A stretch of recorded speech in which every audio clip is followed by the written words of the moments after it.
After my son told me to disappear to impress a judge, I issued a cold ultimatum, and by sunset, their mortgage, car, and status began to collapse. The phone call came at 9:47 on a Tuesday morning, just as I was reviewing quarterly reports in my corner office overlooking downtown Seattle. 23 years of building relationships in commercial banking, and I thought I knew the sound of every emotion the human voice could carry. But when my son Marcus spoke those words through the receiver, I heard something I'd never heard before. Complete dismissal. Dad, I need you to understand something.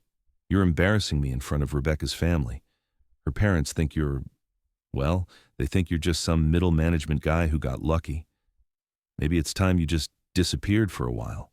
The words hit like a physical blow. I sat there in my leather chair, surrounded by the mahogany bookshelves lined with banking awards, industry recognitions, and photos with senators and governors, and felt something cold settle in my chest. Disappeared. My own son wanted me to disappear, but Marcus wasn't finished. His voice carried that particular brand of cruelty that comes from someone who thinks they're being practical. Look, Rebecca and I are hosting her family for dinner this weekend at the house you helped us buy, by the way. Her father is a federal judge. Her mother runs a charity foundation. These are serious people, Dad. They have expectations. I could hear Rebecca in the background, her voice sharp with impatience.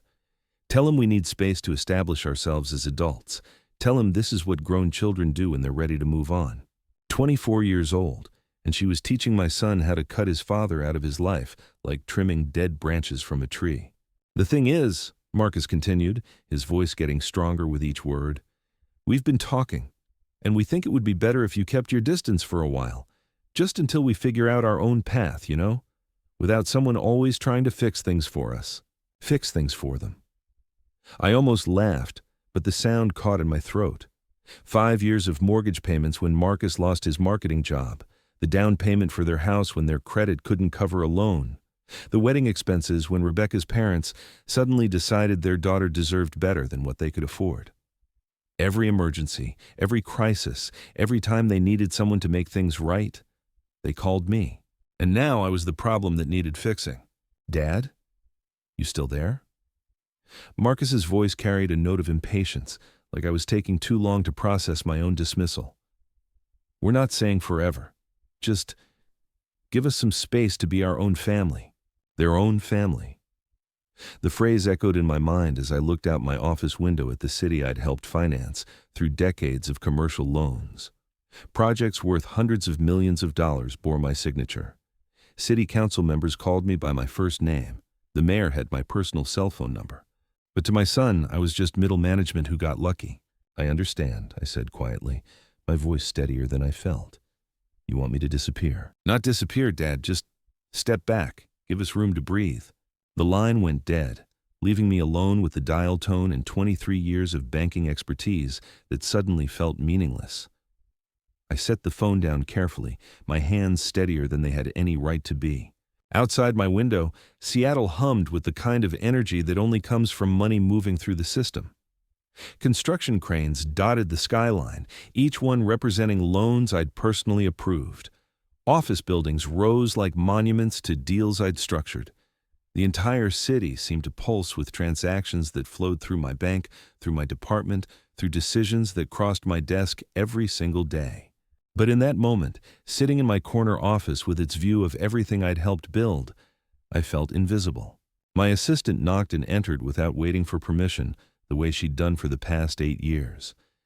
Sarah Martinez had worked with me long enough to read my moods from across the room, and apparently, my face was telling a story I didn't know I was broadcasting.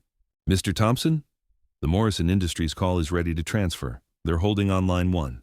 I looked at her, this woman who managed my schedule with military precision, who knew my banking relationships better than I knew my own family, who had watched me build a career that most people could only dream of. Sarah, I said slowly, what do you think people see when they look at me? She paused, her hand still on the door handle, clearly not expecting a philosophical question in the middle of a Tuesday morning. Sir? Do I look like middle management to you? Someone who just got lucky? Her eyebrows rose slightly. Mr. Thompson, you personally manage over $400 million in commercial accounts. Half the development projects in this city exist because you approved their financing. The governor calls you for economic advice." She paused, studying my face with the careful attention of someone who'd learned to navigate my moods over nearly a decade of working together. "Did someone suggest you were middle management?" "My son seems to think so." Sarah's expression shifted to something between disbelief and indignation. "Your son thinks you're middle management?" "Apparently, I'm embarrassing him in front of his in-laws. They think I'm just some guy who got lucky." The silence that followed was the kind that precedes either laughter or violence. Sarah chose neither, instead walking fully into my office and closing the door behind her. "Mr. Thompson," she said carefully, "your son drives a BMW that you co-signed for. He lives in a house where you covered the down payment. His wife's engagement ring cost more than most people make in 6 months, and unless I'm mistaken, that came from your personal account as well." I nodded, remembering the $15,000 charge that had appeared on my credit card statement last spring. Marcus had been so grateful, so excited to give Rebecca the ring she deserved. His future father-in-law had been impressed by the size of the diamond, calling Marcus a young man with excellent taste and clearly solid financial judgment. Sarah continued, her voice carrying the edge that appeared whenever she discussed what she called family business irregularities. "The wedding last year, the catering, the venue, the photographer. I processed those payments, $47,000. Your son's in-laws thought he was quite the provider, didn't they?" "They did." Judge Hartwell had clapped Marcus on the back during the reception, praising him for treating his daughter like the princess she'd always been. Rebecca's mother had gushed about how lucky her daughter was to marry someone so financially responsible. All of it paid for with money they thought Marcus had earned himself. "And now," Sarah said, settling into the chair across from my desk with the familiarity of someone who'd seen me through countless family crises, "these same people think you're middle management who got lucky." The irony was almost beautiful in its completeness. I'd spent 5 years making my son look successful to impress people who now looked down on me for not being successful enough. Sarah pulled out her tablet, the way she did when we were about to discuss something that required documentation. "Mr. Thompson, would you like me to prepare a summary of your professional credentials, your deal portfolio, maybe a list of the civic boards you serve on?" "For what?" She smiled, the kind of expression that appeared when she was about to solve a problem I hadn't even realized existed. "For the next time someone suggests you're middle management who got lucky." I leaned back in my chair, feeling something shift inside me. Not anger, exactly, but something colder and more focused. The same analytical mindset that had served me through decades of complex financial negotiations. "Sarah," I said slowly, "what would you say if I told you I was thinking about disappearing for a while?" Her eyebrows rose, like a vacation. "Something like that." "How long were you thinking?" "Long enough for some people to understand exactly what they've lost." She nodded slowly, her expression shifting to the look she wore when we were about to embark on something that required careful planning and flawless execution. "Should I clear your calendar, sir?" "Not yet. First, I think we need to make a few phone calls, starting with Marcus's mortgage company." Her smile widened. "The house loan you co-signed?" "The very one. Along with the car loan, the credit cards, and that personal loan for Rebecca's graduate school tuition."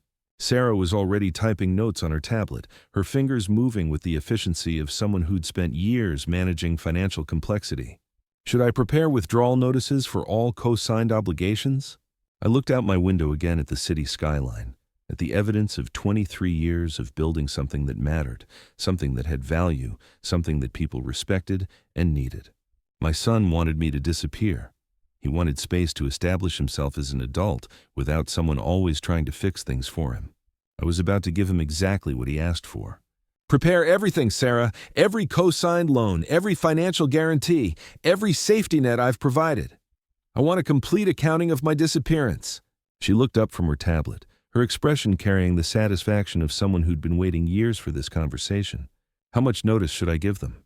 I thought about Marcus's voice on the phone, the casual dismissal, the way he'd delivered my exile like he was discussing weekend plans. "None," I said quietly.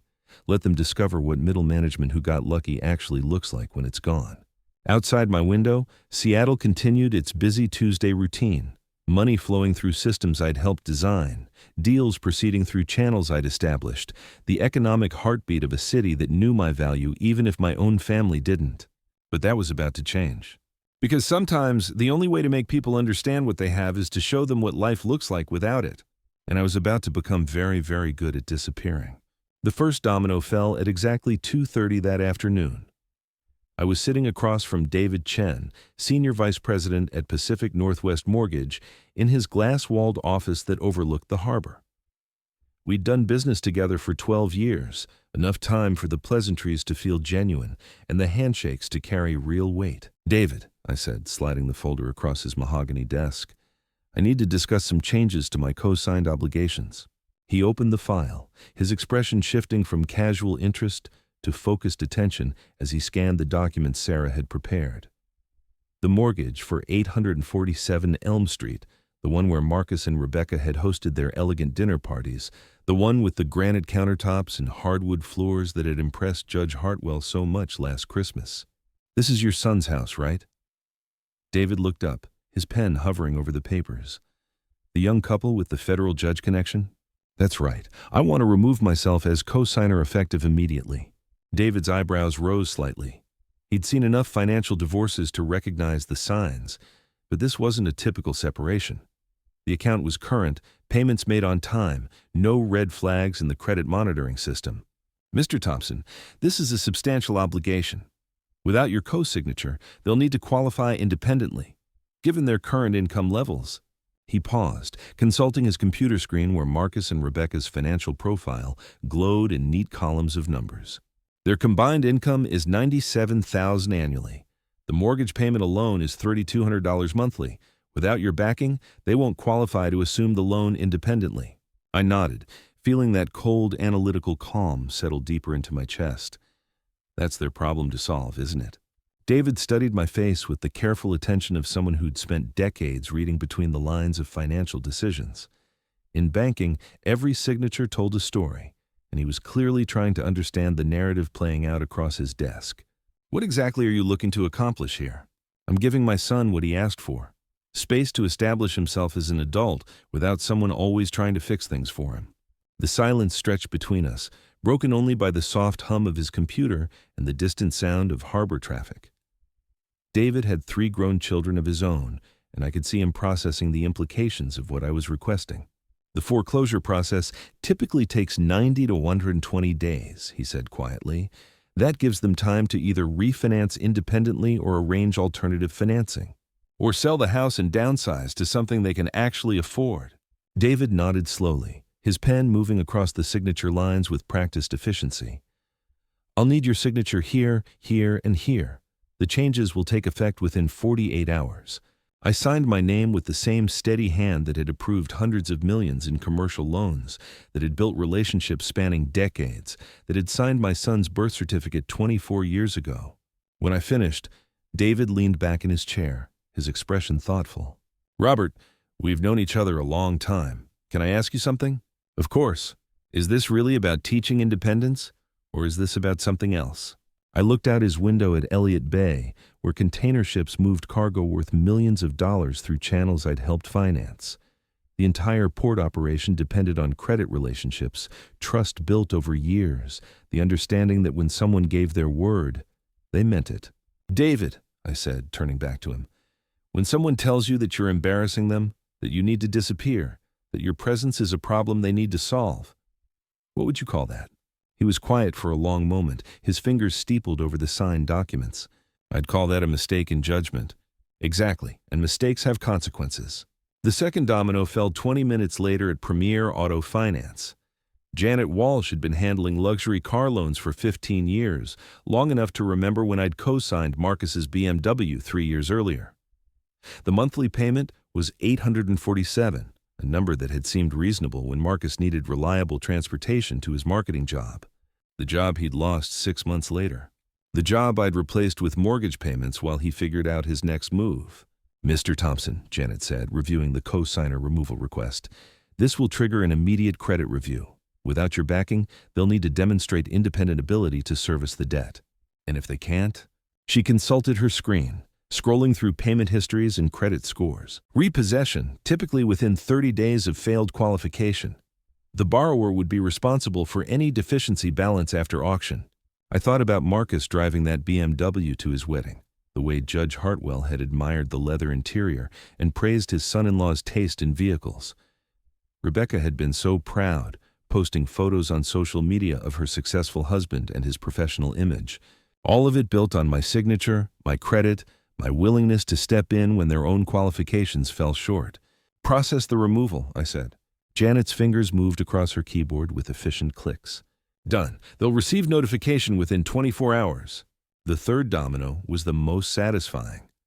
Emerald City Credit Union, where Rebecca's graduate school loans sat in my name like an investment in a future I'd apparently have no part in. $43,000 in educational debt that had purchased a master's degree in nonprofit management, the credential that had landed her a job at her mother's charity foundation. The same charity foundation where she now worked alongside people who thought her father-in-law was middle management who got lucky. Michelle Rodriguez, the loan officer, looked genuinely confused as she processed my removal request. "Sir, this is unusual. Educational co-signers typically maintain their obligation through the full term of the loan. Are you sure about this?" "I'm sure. The borrower's current income is $34,000 annually. Without your co-signature, they'll need to qualify for a loan assumption based solely on their ability to pay, which they can't do." Michelle nodded reluctantly. "No, sir, they cannot. The loan will likely go into default within 60 days. Perfect. By 4:30 that afternoon, I'd dismantled 5 years of financial support with the same methodical precision I brought to commercial loan structures. Every safety net, every guarantee, every backstop I'd provided was gone. Sarah was waiting in my office when I returned, her tablet ready with a summary of the afternoon's activities. "All co-signatures removed," she reported with evident satisfaction. "The mortgage company, auto finance, credit union, and both credit card guarantees. Total obligation withdrawal, $267,000. I settled into my chair, feeling lighter than I had in years. When would they be notified? "Starting tomorrow morning. The mortgage company will call first, probably around 9 a.m. Auto finance typically reaches out within 48 hours. The credit union will send written notice, but they'll also call within the week." "And what happens when they can't qualify independently?" Sarah's smile was razor sharp. "They'll have some very interesting conversations with their creditors." I looked out my window at the Seattle skyline, at the city I'd helped shape through decades of careful financial stewardship. Tomorrow morning, Marcus and Rebecca would wake up in their beautiful house, drive their luxury cars to their respectable jobs, and check their mail like always. But everything would be different, because for the first time in 5 years, they'd be standing on their own financial foundation. And we were about to discover exactly how solid that foundation really was. My phone buzzed with a text message. Marcus, probably calling to confirm the weekend dinner arrangements, the one where I'd been disinvited from my own son's house. I didn't read it. Instead, I opened my laptop and began researching extended stay hotels in Vancouver. If my son wanted me to disappear, I'd give him a masterclass in the art of vanishing. But first, I wanted to be here to watch what happened when middle management who got lucky suddenly stopped being so accommodating. The show was about to begin. The first call came at 8:43 Wednesday morning, earlier than even Sarah had predicted. I was in my office, sipping coffee from the mug Marcus had given me for Father's Day 2 years ago, when my personal phone rang. His name flashed on the screen like an accusation. I let it go to voicemail. The second call came 3 minutes later. Then a third. By 9:15, he'd called 6 times, each ring more desperate than the last. I could practically feel his panic radiating through the airwaves, but I kept my attention focused on the Morrison Industries contract spread across my desk. $430 million in development financing, the kind of deal that built careers and shaped cities. The kind of deal that middle management definitely didn't handle. Sarah knocked and entered, her expression carrying that particular mix of professionalism and barely contained amusement that appeared when family drama intersected with business reality. "Sir, Pacific Northwest Mortgage called to confirm receipt of your co-signer removal. They mentioned that the primary borrower has been attempting to reach them since 7 a.m.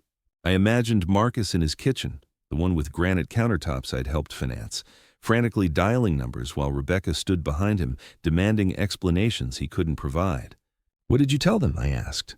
"That you were in meetings all morning and couldn't be disturbed." My phone buzzed with another call. Marcus again. This time I answered on the 4th ring, my voice carrying the same neutral professionalism I used with difficult clients. "Good morning, Marcus." "Dad, what the hell is going on?" His voice cracked with desperation. "The mortgage company called this morning saying you removed yourself as co-signer. They're saying we have 30 days to qualify independently or they'll start foreclosure proceedings." I leaned back in my chair, looking out at the Seattle skyline where cranes moved like mechanical dancers across construction sites I'd helped fund. "That sounds about right." "What do you mean that sounds about right?" "Dad, this is our house, our home. You can't just—" "I can't just what, Marcus?" Silence stretched across the line, filled with the weight of words he'd spoken 2 days earlier. Words about embarrassment and disappearing and needing space to establish themselves as adults.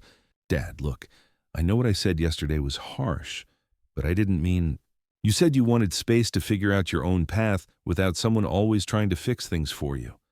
I'm giving you exactly what you asked for. This isn't what I meant, and you know it." His voice carried that particular whine that had appeared whenever consequences caught up with his choices. The same tone he'd used at 16 when his car got repossessed after he stopped making payments. The same desperate pitch from college when his credit cards maxed out. But this time, I wasn't rushing to solve his problem. "Marcus," I said calmly, "you're 24 years old.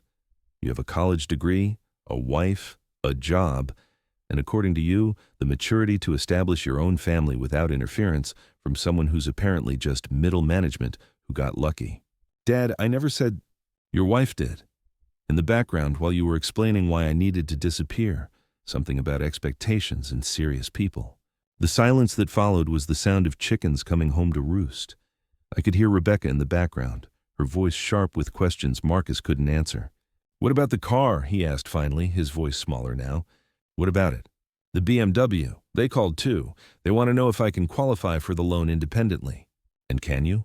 Another long pause, this one filled with the mathematics of reality. His marketing coordinator salary at Rebecca's Family Charity Foundation paid $43,000 annually. Her nonprofit management position brought in $34,000. Together, they made less than my monthly expense account. "Dad, please, we can work this out. Maybe we were wrong about the dinner thing. Maybe you could come after all." The desperation in his voice was almost musical. 24 hours ago, I'd been an embarrassment who needed to disappear. Now, suddenly, I was welcome at dinner again. "How generous of you." "Look, I'll talk to Rebecca. I'll explain that we were being unreasonable. Her parents don't have to meet you this weekend. We can do a smaller dinner. Just family. Just family." The phrase tasted bitter even through the phone line. "Marcus," I said quietly, "yesterday you told me I was embarrassing you in front of people you wanted to impress. Today you're inviting me to a smaller dinner because you need my signature on some paperwork. Do you see the difference?" I could hear him breathing, the rapid, shallow breaths of someone drowning in consequences they'd never anticipated. "What do you want from me, Dad? What do you want me to say?" "I want you to understand what you actually said to me. I want you to comprehend what it means when you tell your father he's an embarrassment who needs to disappear." The line went quiet except for muffled conversation in the background. Rebecca's voice, sharp with panic. Something about calling her father, about legal options, about how this couldn't be happening. "Dad, Rebecca wants to know if this is legal. Can you just remove yourself from loans like this?" "Tell Rebecca that middle management who got lucky still understands basic contract law." "That's not fair." "Fair?" I stood up, walking to my window where Seattle spread out below, like a three-dimensional map of my professional accomplishments. Fair would have been raising a son who didn't think success was something that happened to other people by accident. "Marcus, every month for 3 years, I've transferred money to cover your mortgage payment, not loaned it to you. Transferred it, because your combined income couldn't service the debt on the house you insisted on buying. You needed to impress Rebecca's parents." "I understand. Mission accomplished. Judge Hartwell thinks very highly of your financial acumen. Your mother-in-law brags about her daughter marrying such a successful young man." "Dad, that's not—" "It's exactly what it is. And now you get to discover what success actually looks like when it's not subsidized by someone else's bank account." I could hear Rebecca in the background, her voice rising with each word. Something about family loyalty and obligations, and how fathers were supposed to support their children. "Marcus," I said, interrupting whatever excuse he was formulating, "I'm going to be unavailable for the next few weeks. Maybe longer. I'm taking some time away to give you the space you requested. Where are you going? Somewhere that appreciates middle management who got lucky. Dad, please, don't do this. We can fix this. We can make it right. The same words he'd used when his credit cards were declined at restaurants. The same desperate promises he'd made when his car payment bounced. The same pleading tone that had preceded every financial rescue I'd performed over the past 5 years. But this time felt different. This time, the stakes were real. Marcus, I said gently, you wanted to establish yourselves as adults. This is what that looks like. Adult problems with adult consequences and adult solutions that don't involve calling your father for money. The silence stretched long enough that I wondered if the call had dropped. Then I heard something that stopped me cold. Marcus was crying. Not the manipulative tears he'd used as a child to avoid punishment. Real crying. The sound of someone realizing they'd made a catastrophic error in judgment. Dad, I'm sorry. I'm so sorry. I don't know what I was thinking. Rebecca's parents, they made me feel like I wasn't good enough, like we weren't successful enough. And instead of standing up for you, I know what you did, son. Can you forgive me? Can we start over? I looked at my reflection in the window glass, seeing a man who'd spent decades building something meaningful, something valuable, something that commanded respect from people who actually understood what success required. Marcus, forgiveness and consequences are two different things. I forgive you for being young and stupid and letting other people's opinions matter more than your family. But the consequences of those choices aren't mine to manage anymore. So what happens now? Now you figure out what being an adult actually means. You and Rebecca sit down with your creditors and work out payment plans you can actually afford. You sell the house and the car and the lifestyle that was never really yours to begin with. You learn what it feels like to earn something instead of inheriting it. And what about us? What about our relationship? That depends entirely on what you learn from this experience. I could hear Rebecca in the background, her voice carrying the sharp edge of someone accustomed to problems being solved by other people's money. Something about calling her father, about legal action, about how this abandonment wouldn't stand. Marcus, I said, your wife is talking about legal action against me. For the crime of not co-signing loans I was never legally obligated to co-sign in the first place. She's scared, Dad. We both are. Good. Fear is an excellent teacher. It teaches you things that comfort never can. The call ended with Marcus still talking, still pleading, still trying to negotiate his way out of consequences that were already in motion. I set the phone down and returned to my desk where the Morrison Industries contract waited, along with 3 other deals worth a combined $700 million. Real work, real responsibility, real success that didn't require anyone else's approval or understanding. Sarah appeared in my doorway, her expression carrying the satisfaction of someone watching justice unfold in real time. Sir, Premier Auto Finance called to confirm the BMW removal. They mentioned the primary borrower seemed quite distressed during their conversation. I'm sure he was. They also wanted me to remind you that you're still technically liable until the vehicle is either voluntarily surrendered or repossessed and sold at auction. How long does that process typically take? With their current financial profile, Sarah consulted her tablet. 2 weeks, maybe 3. Perfect timing. I opened my laptop and pulled up the extended stay hotel reservation I'd made in Vancouver. 3 weeks at the Fairmont Pacific Rim, with views of the harbor and mountains that didn't include any reminders of ungrateful children. Sarah, I'm going to be traveling for the next month. Hold all my calls except for clients with deals over $50 million. All calls, sir? All of them. Even family? Especially family. She smiled, the expression of someone who'd watched me solve problems for other people long enough to appreciate me finally solving one for myself. I'll make sure your out-of-office message reflects your unavailability for personal matters. As she left, my phone buzzed with a text message. Rebecca this time, her words appearing on my screen like digital desperation. We need to talk. This is affecting my family too. My parents are asking questions I can't answer. Please call me. I deleted the message without responding. Outside my window, Seattle hummed with the energy of money moving through systems I'd helped design.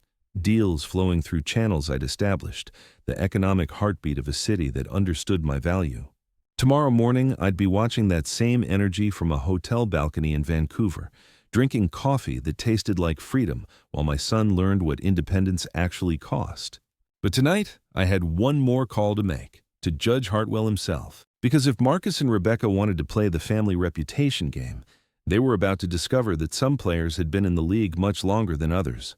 And I was about to remind everyone exactly which league I played in. Judge Harrison Hartwell's home number was surprisingly easy to obtain. 23 years of banking relationships meant knowing people who knew people, and within 15 minutes, Sarah had provided me with more than just a phone number. She'd compiled a complete dossier. Federal judge for 12 years. Before that, a prosecutor who'd built his reputation on white-collar crime, real estate investments worth approximately $4.2 million, a charitable foundation that had received significant donations from clients I'd personally introduced him to. And most interestingly, a son who worked at Morrison Industries, the same company whose $430 million development deal currently sat on my desk awaiting final approval. The call went through on the second ring. Your Honor, this is Robert Thompson from Pacific Northwest Commercial Bank. I hope I'm not calling at an inconvenient time. Thompson? His voice carried the measured tone of someone accustomed to important calls at unexpected hours. I don't believe we've been formally introduced, though I understand you know my daughter-in-law's family. That's right. Marcus is my son. I was calling because there seems to be some confusion about my professional background, and I thought it might be helpful to clarify a few things directly.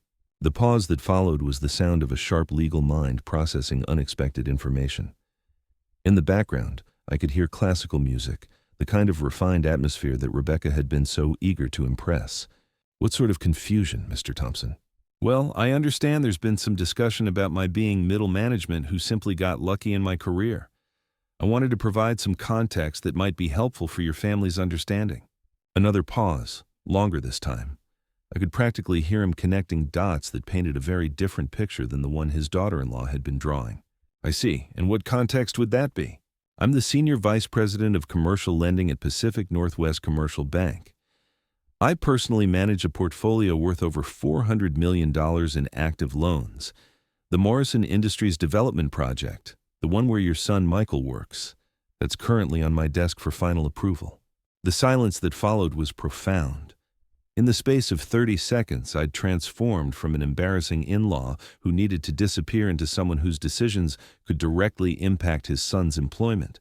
Mr. Thompson, I think there may have been some miscommunication about your professional standing.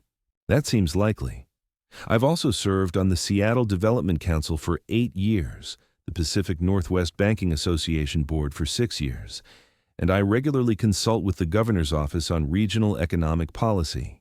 Each credential landed like a carefully placed chess piece, shifting the entire board in ways that Judge Hartwell's legal mind would immediately understand. This is quite enlightening, he said carefully. May I ask what prompted this call? Yesterday, your daughter informed my son that I was embarrassing him in front of your family, that your family had expectations about the kind of people they associate with, and those expectations didn't include someone of my apparently limited professional standing. The music in the background stopped abruptly. I could hear movement, probably the judge walking to a quieter room where this conversation could be conducted with appropriate privacy. Mr. Thompson, I want to assure you that neither my wife nor I expressed any such sentiments about your professional standing. I'm sure you didn't, Your Honor, but the perception was communicated clearly enough that my son felt comfortable telling me to disappear for a while, to give them space to establish themselves as adults without someone always trying to fix things for them. And how exactly have you been fixing things? I provided the down payment for their house. I've been making their mortgage payments for 3 years. I co-signed their car loan, covered Rebecca's graduate school tuition, and generally ensured that their lifestyle matched the image they wanted to project to families like yours. The silence stretched so long I wondered if the call had dropped. When Judge Hartwell spoke again, his voice carried the careful precision of someone choosing words that couldn't be misinterpreted later. Are you telling me that my daughter-in-law and her husband have been living beyond their actual means with your financial support? I'm telling you that their combined annual income is $77,000 and their monthly obligations exceed $4,000. The mathematics are straightforward. And you've been covering the difference. Until yesterday, yes. What changed yesterday? Yesterday, I decided to give them exactly what they asked for.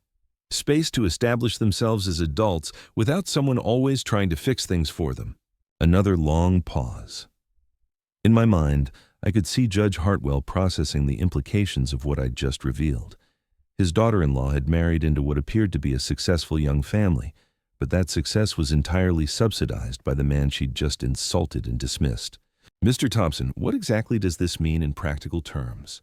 It means that as of this morning, Marcus and Rebecca no longer have a co-signer for their mortgage, their car loan, or any other financial obligations. They'll need to qualify independently based on their actual income and credit profile, which they cannot do. The implications settled between us like dust after an explosion. Judge Hartwell understood power dynamics better than most people, and he was rapidly recalculating the entire family structure he thought he understood. Your Honor, I said gently, I want to be clear that this conversation isn't about revenge or petty family disputes. It's about ensuring that everyone has accurate information about the actual situation. I appreciate your directness, Mr. Thompson. This does put several recent conversations in a rather different light. I'm sure it does. I also wanted you to know that I'll be traveling for the next few weeks, so I won't be available for any family gatherings or discussions about reconciliation. Marcus and Rebecca will need to navigate their current situation independently. Of course. And the Morrison Industries project you mentioned will be evaluated on its merits, just like any other commercial loan application. Your son's employment there has no bearing on my professional decisions. Naturally. But I thought it might be helpful for your family to understand that middle management who got lucky doesn't typically have the authority to approve $400 million development projects. The message was delivered with surgical precision. Judge Hartwell's son worked for a company that needed my approval for their largest project in 5 years. His daughter-in-law had just insulted and dismissed the man whose signature could make or break his son's employer. The power dynamics had shifted completely. Mr. Thompson, I believe there may have been significant misunderstandings on several fronts. Perhaps when you return from your travels, we might arrange a proper introduction. That's very kind of you, Your Honor. I'll have my assistant reach out when I'm back in town. I look forward to it. And Mr. Thompson? Yes? Thank you for this clarification. It's been most illuminating. The call ended with the satisfaction of a chess move that changed the entire game. Judge Hartwell was many things, but stupid wasn't one of them. Within an hour, Rebecca would be receiving a very different kind of conversation from her parents than the one she'd been expecting. My phone buzzed immediately, Marcus again. This time, I answered on the first ring. Dad, what did you just do? I had a conversation with your father-in-law about professional courtesy and accurate information. Rebecca's parents want to talk to her right now. Her mother sounded furious, and her father used words I've never heard him use before. That's unfortunate. Dad, Rebecca's crying. She thinks her parents are going to disown her over this. Then perhaps she should have thought about the consequences before insulting the father-in-law she'd never actually met. You talked to Judge Hartwell about our private family business? I talked to Judge Hartwell about the professional mischaracterizations that led to my exclusion from family gatherings. I wanted to ensure he had accurate information about my background and qualifications. What kind of information? The kind that explains why the Morrison Industries development project, the one that employs his son, is currently sitting on my desk awaiting final approval. The silence that followed was the sound of dominoes falling in directions Marcus had never imagined possible. His wife had insulted a man whose professional decisions could impact her brother-in-law's career, her father's business relationships, and her family's entire social standing in Seattle's interconnected professional community. Oh, God, Marcus whispered. Dad, Michael Hartwell, works at Morrison Industries. I'm aware of that. And you're evaluating their loan application, among others. Are you going to reject it because of what Rebecca said? Marcus, I've been in banking for 23 years. I evaluate loan applications based on creditworthiness, collateral, and commercial viability. Personal feelings don't enter into professional decisions, but the timing is coincidental. Morrison Industries submitted their application 6 weeks ago. The evaluation process is nearly complete.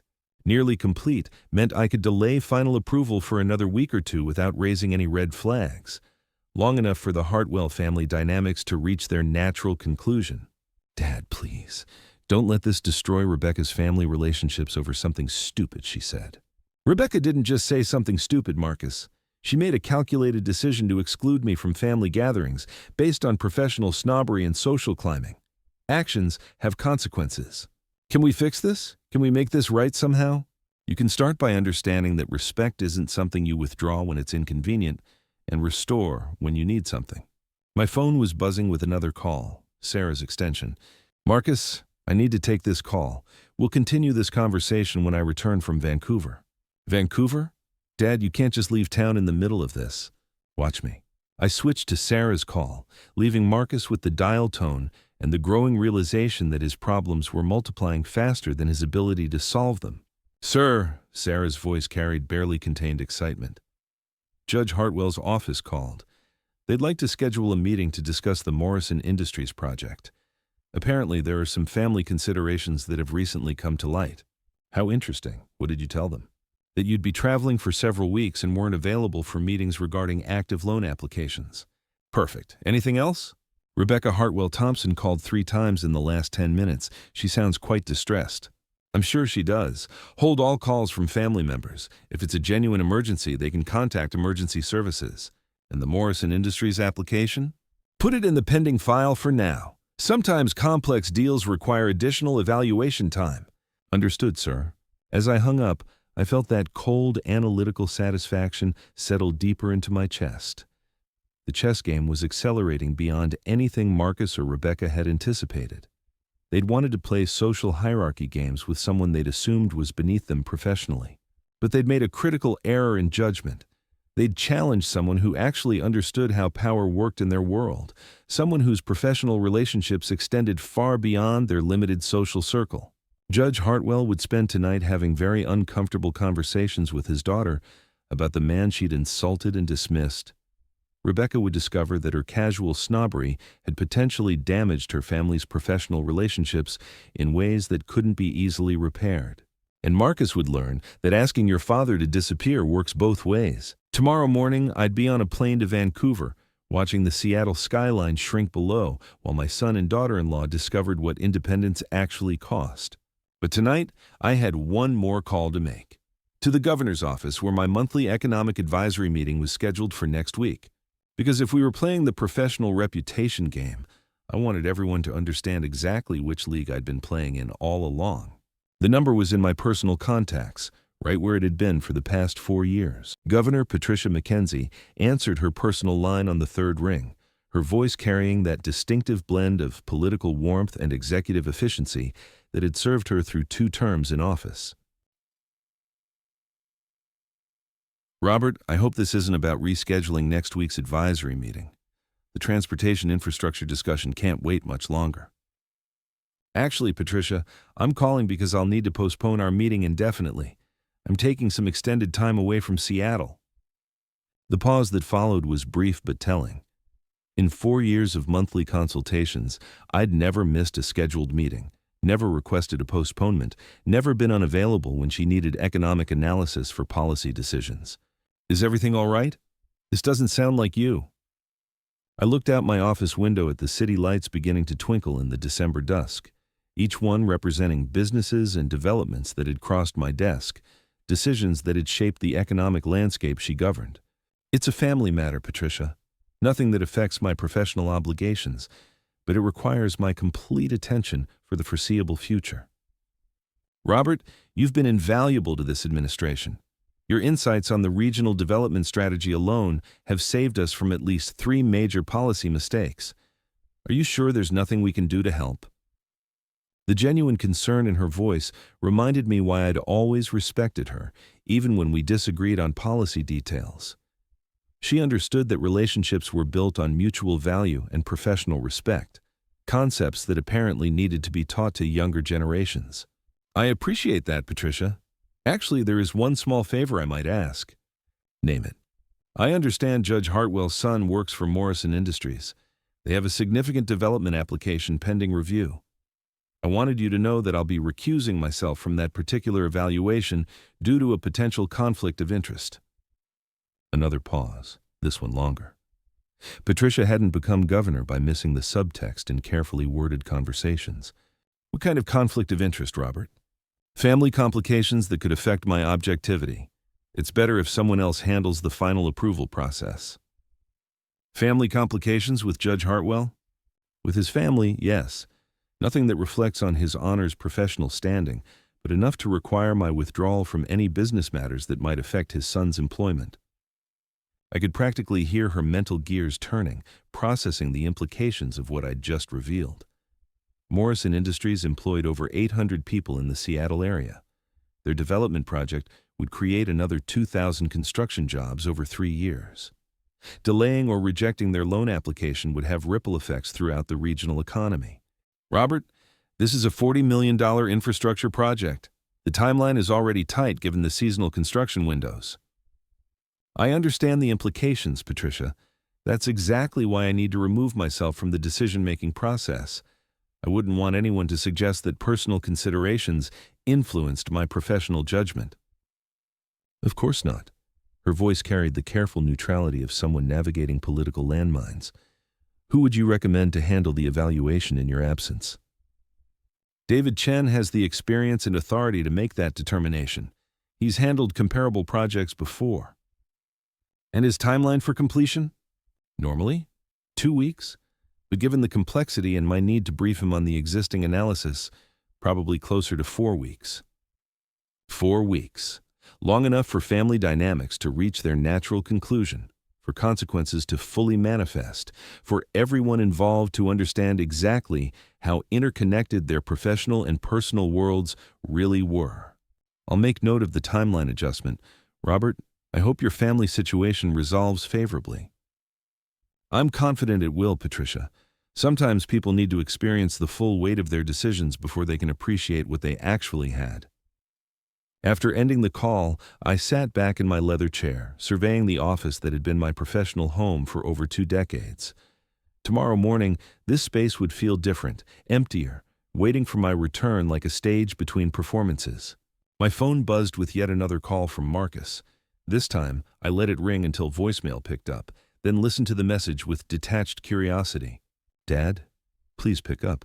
Rebecca talked to her parents tonight. Her father wants to meet with you personally to apologize for the misunderstanding. Her mother is beside herself about the whole thing. They had no idea about our financial situation, and they're horrified that Rebecca said those things about you. His voice cracked with exhaustion and desperation.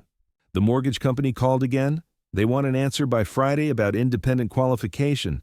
The car finance people scheduled a repossession assessment for next week. Rebecca's student loans are going into default review. Dad, I know we messed up. I know we hurt you. But please, don't let this destroy everything we've built. Everything we'd built. Even in his apology, Marcus couldn't acknowledge that he'd built nothing, earned nothing, achieved nothing without my financial foundation supporting every step. But that was about to change.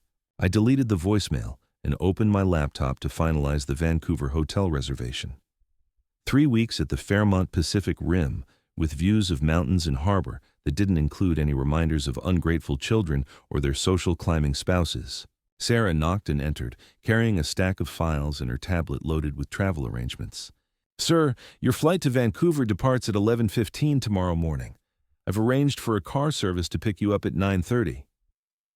Perfect. What about the office coverage? David Chen will handle any urgent commercial decisions.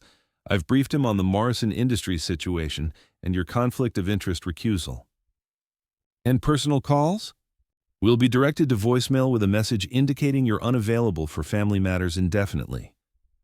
I looked around my office one final time, at the awards lining the walls, the photographs with senators and mayors, the evidence of a career built on competence and professional relationships that spanned decades.